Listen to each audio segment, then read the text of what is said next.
Diamonds and Dollars podcast. We empower career women, business owners, and yes, late bloomers with the tools and strategies for living a bolder, fuller life. Each week, we provide the key success principles on business, leadership, and personal finance. So follow us to get ahead and succeed at a higher level. People, we are your hosts, Larisa Troche and I am Cecilia Benford. very good. I have a question for you, as I like to do. Now, if money was no object, have you thought about this? If money was no object, what job would you do or what business would you run? Now, I am severely out in left field because I've always said that I would work in the men's clothing department at a high-end department store because, well, I love a well-dressed man, I'm here to tell you. But as it turns out, my life meandered down a different path, and that never happened. Although I did take on a seasonal job one Christmas year, whatever. And let's just say I got to sample the ideal. And yes, but anyway, I know what's that called. I'm not even going to go there. Similarly, what are you good at? What things do people always ask for your advice? I am great with paperwork and admin functions, but I'm here to tell you a brief stint launching a VA service. Well, I learned quite quickly that that was not for me. So, what then should one pursue as a business idea? Now, we on this side of the table have created an assessment process to help you answer that very question. So, let's discuss. Now, I'm just going to remind you that as a multipreneur, the idea is to optimize your primary source of income, aka your bread and butter money, that pays the bills, keeps a roof over your head, all those minor details. This is supplemented by additional income streams that let you invest in yourself. And hopefully that means, education, training, coaching, self-care, some savings. And you know what? Why not some treats, girlfriend? Provides money for investing, like long-term savings for retirement, business opportunities, the all-important emergencies or big purchase. You must invest. For lifestyle choices, travel, memory makers, or la vida buena in total, whatever that looks like for you. And of course, supporting causes that you care about so that you're able to give to philanthropy. So all of that comes later. You have to walk before you run. So in today's episode, we help you build out or flesh out your primary bread and butter business idea. And later we can address your secondary, tertiary, and all the other airy numbers that get up to the denary income streams. That's the 10th income stream if you just roll like that. I had to look that up because I knew there was something at the tertiary, but there's a number for all of that. How weird is that? My tongue, right. I was going to be a tongue twister on that one. Okay. Interesting. So, to the meat of it all. When creating your plan, we help you get clarity faster without needing a full download on all your years of work, education, or training. Faster. We all like fast. The truth is, we're not going to rehash absolutely everything you've ever done. So instead, we look at your leverage points. Essentially your strengths and what you can, I don't say tweak, add to, modify, adjust, or build on. I should have started with that one, build on. So specifically, through an initial strategy session, we're going to examine the all-important lived experience. Whatever our job title is or whatever we do when we're not listening to podcasts, we're more than your job title. That's what I like to say. What have you lived through and learned from? How has that shaped the person that you are today? Have you thought about that? I tell you, we are getting shaped and honed and carved and, well, frankly, smoothing out some rough edges, probably. What real constraints do you have to contend with? Life happens. You're likely constricted by time or money. Hey, or both. We human. More importantly, you may be constrained by self-doubt and negative self-talk. Who's guilty out there? Raise your hand. Just between us friends. Are you shooting yourself in the foot? because we do that kind of thing. We got all the dreams and wishes and hopes, and then we just talk ourselves right back out of it. Let's work on that. The pattern underneath your work. For example, where do these ideas, interests repeat or even overlap?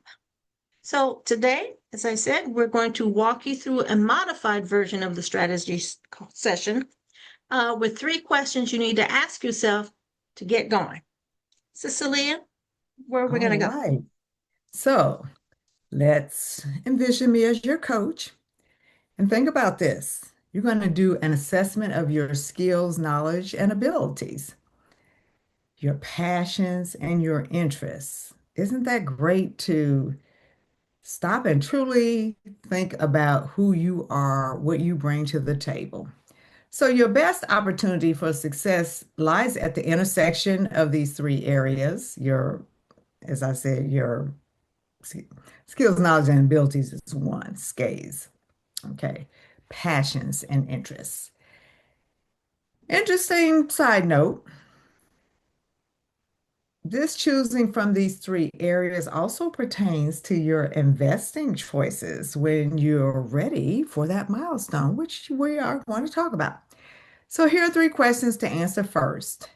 What have people already paid you for, trusted you with, or consistently come to you for? Yep, that last one even happens, even though you may not have branded it as business, but people consistently asking you about what you apparently have shown people that you know and that you're an expert at. So, why does this matter? This strips away fantasy and really surfaces earned authority. Most people overlook this entirely. And why? Because they jump straight to aspiration. I mean, they start bubbling up about certain things, but they really skip, in my view, what is very foundational, really most important. So if I'm your coach and I've asked you these questions, this is what I'm going to be listening for. So think about this, okay? What you need to consider. What are the repeated patterns? What are the informal roles you played? Sometimes you think you're just out there talking, waving your hands and, being really serious, but what is that role that you have played? And then work that was obvious to you but valuable to others. I know I've been guilty of this. I'm like, this is kind of what I do. This is how I do it. This is what I say. I can roll it off. But when you step back and look at it, it's like, hey, this is a dynamite person that's really offering something. So begin to understand that you have value to provide to others because you've lived these skills, you've lived these experiences, you have this knowledge, you have these abilities and you really show your passion, right? So, and now you have a proof of concept. Again, how many of us have ever thought of it that way? I know I haven't. But you learn these things when you're doing what Larisa and I do. We have to put it out there as a proof of concept, not just that general talking where people may be having trouble following along. So this proof of concept is one that people will pay you for. That's what we're talking about. Let's not get that twisted, right? They will pay you for it because you built a solid know, like, trust factor. Okay, what about number 2? What advice or approaches in your space make you quietly think, hmm, that would never work for me or for the people I care about? Then you're going to ask, why? Or why not? So I thought that was interesting because I being a thinker, always what I'm hearing and seeing, I've certainly said this, oh, that would not work for me. So consider you're unique. Everyone has, well, to the people we're talking about and what we're trying to lay out to you, you and others, me, Larisa, we have our unique selling positions, right? It's your secret sauce. That's what we're talking about. Everything that you have put down in your proof of concept, what you are about, okay? So one's USP lives in contrast, not novelty. A lot of people out there, and so it is your unique secret sauce, okay? So this question is going to pose some anti-values because we do have them. Our values are not the same. Your anti-values honestly are just as important as your primary values. I think that's really, significant that we should think about. It's kind of like that statement, we're not a monolith, everybody's not the same, right? What you're listening for are the burnout triggers. Yeah, we have them, don't we? Misalignment with hustle culture, rigidity, or just vagueness. Have you ever listened to people and you're sort of evaluating what they're putting out there and you're thinking to yourself, nope, not for me. Strong emotional reactions. Hey, that's golden, right? So, what is the goal? You want to learn what doesn't work, which is just as important as knowing what will work for you and your target audience. So, you're speaking their language. Again, I sort of like to repeat this is important and why. If you don't think about your value system, you may easily kind of morph into something that's not your own. And somehow it sort of crisscrosses what you have put out there as who you are. Okay. Number three, if your work were working at its best, I mean, because that's what you're all about is excellence, right? What would it, what do you do that makes it easier or more coherent in someone's life, not just more successful? Um, I believe that we're all looking for something easier today, especially. We also like coherence, right? But sometimes, yeah, it might be successful, but you're just sort of not getting the whole picture. So remember, this shifts the frame from outputs such as money, growth, metrics. Everybody, we used to talk a lot about metrics. Certainly everybody's thinking about money. And if you're looking at money, you're certainly looking at growth. But those are the outputs. How about the outcomes? That to me is just so important.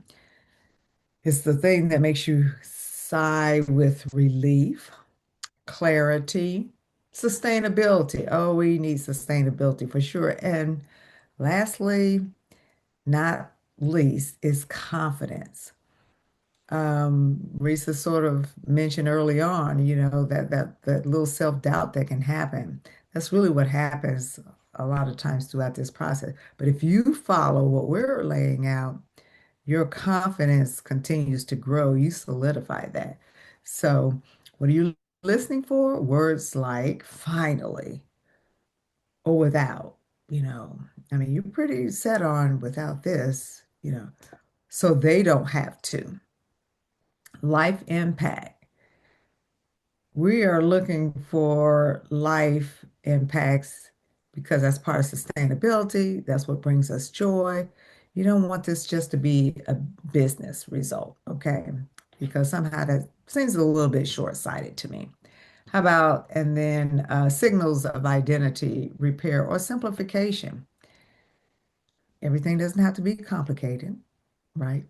So the goal is you want to be able to verbalize to your community. You want to be able to verbalize what I just said, that this is the transformation that you want to provide. So think clearly about all of this, put it all together, and that will lead you to another part of our step. So I feel like that, we kind of try to narrow things down to three questions, but hopefully, if you take it seriously, the three questions will get you to do some big thinking. Even though, 1, 2, that's a very short list.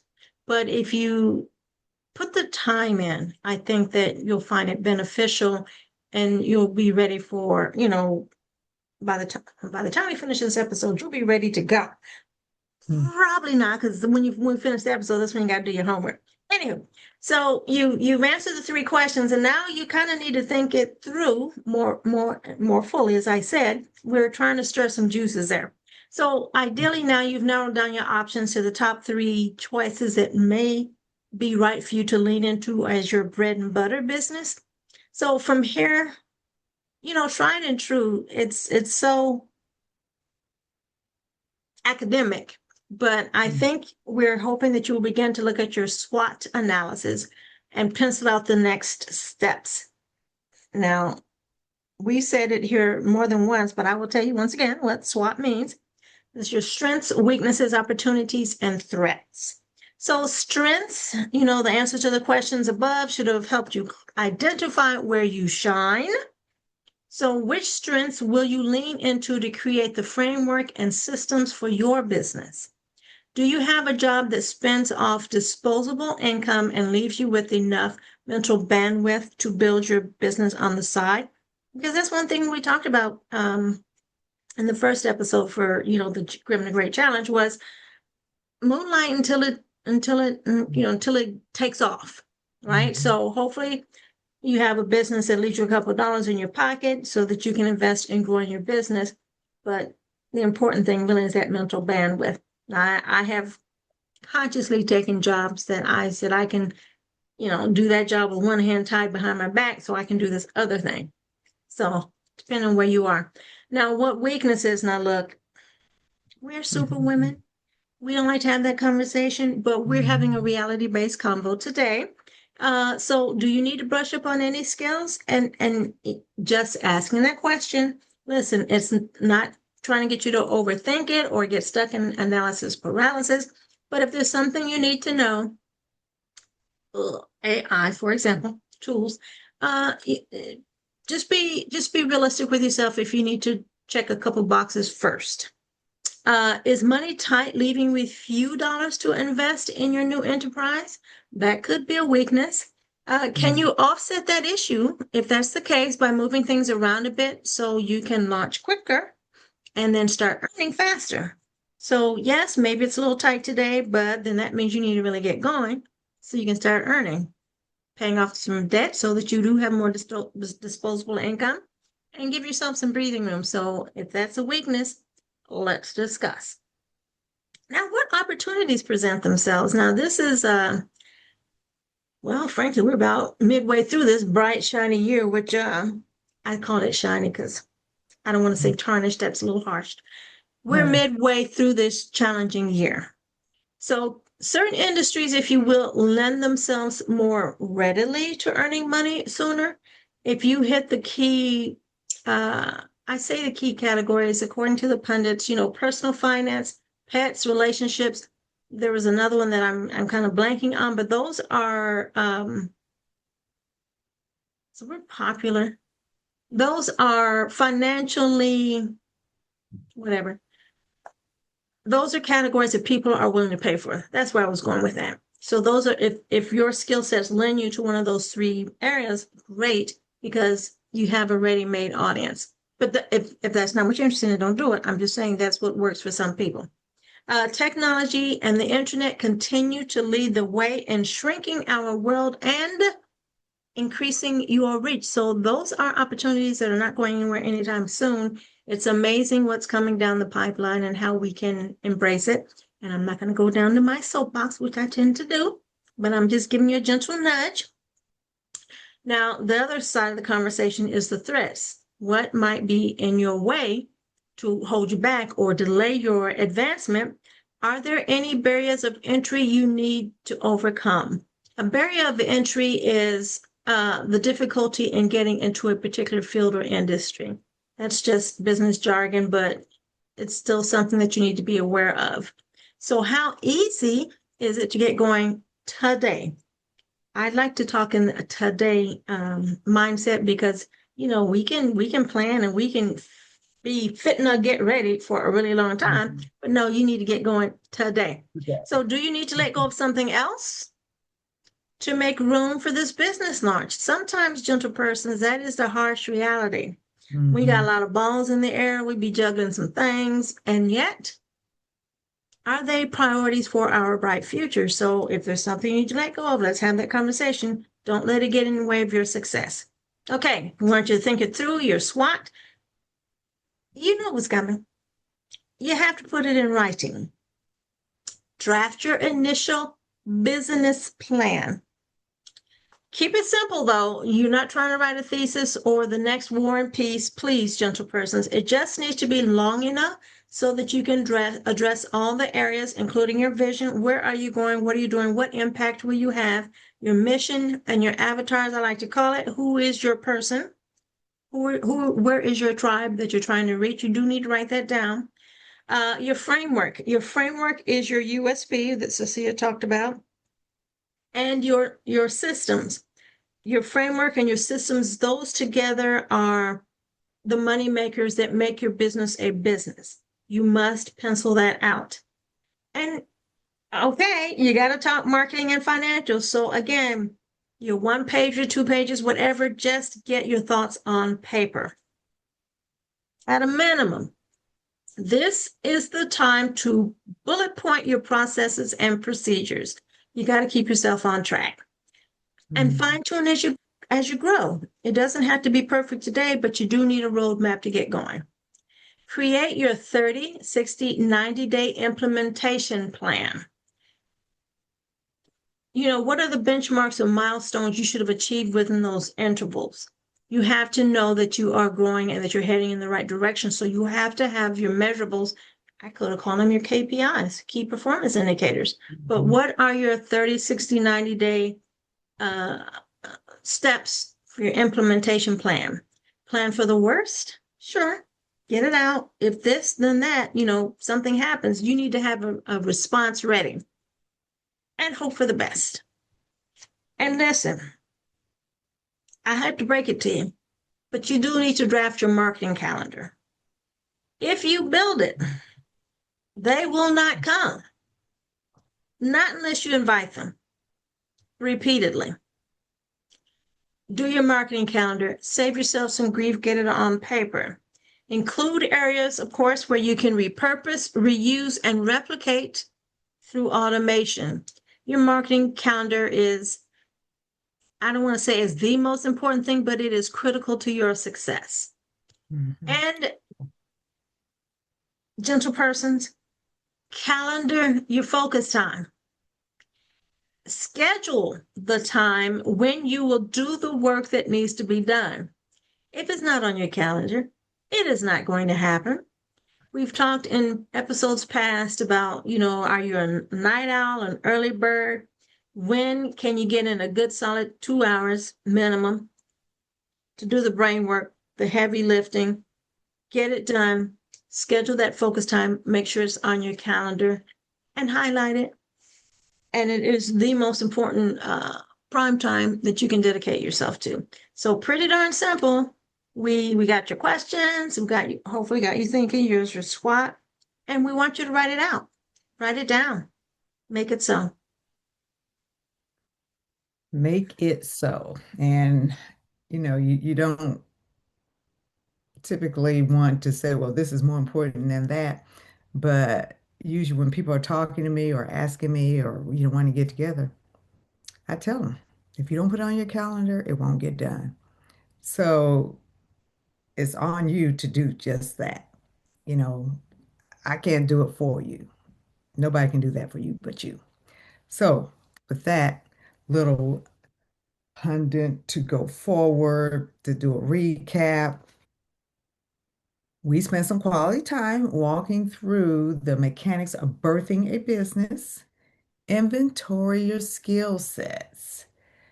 It's amazing when you stop and think about what you have done, what you've accomplished, and replay that in your mind, because then it makes you start thinking of other things too. Your lived experiences, putting those things together, you want to create something that you feel passionate about, and then document the business framework. People are good about that, thinking about it, and oh, this is what I did and whatever, but you got to document it. You must document it. And when I say that, I'm definitely thinking about some people when I say that. So, pretty straightforward process, though, once you decide which business to launch. Future iterations will help you make money while you sleep, but first start with what you know and build your first success based on your skills and passions combined. Don't skip step one. I mean, I don't think it's any simpler than that. Don't skip step one. everything we covered today. So we want you to follow each step to lay a solid foundation for your bread and butter business. I hope that, as she just said that again, I think we probably said that 3 times, but bread and butter, Mhm. right? I mean, that sounds like the most basic food item, I suppose. It's a necessity, I hope, is what we're trying to get across to you. If you Right. build a business that can cover your necessities, you are in the pink. And I think this is probably an episode that you're going to want to play over because replay. I'm not sure if you were taking notes, but again, just go through the steps 1, 2, 3, answer those questions, do your SWOT, and then write it all down. And I'm going to suggest, that in today's episode, we covered step 1 of the Grim to Great Challenge, building your first business income stream. I think you should go ahead and go for it because you will be so proud of yourself. And what we said was your first income stream. That means there are Right. multiples to follow. So, Right. next up, the how of it all, from ideation to action. We can't just be thinking about it, can't Mhm. just be fitting to get ready. We need to make it so. So, how do we do that? Well, make sure you join us for the next episode as we build your income diversification streams. We will see you there, Divas. Ciao.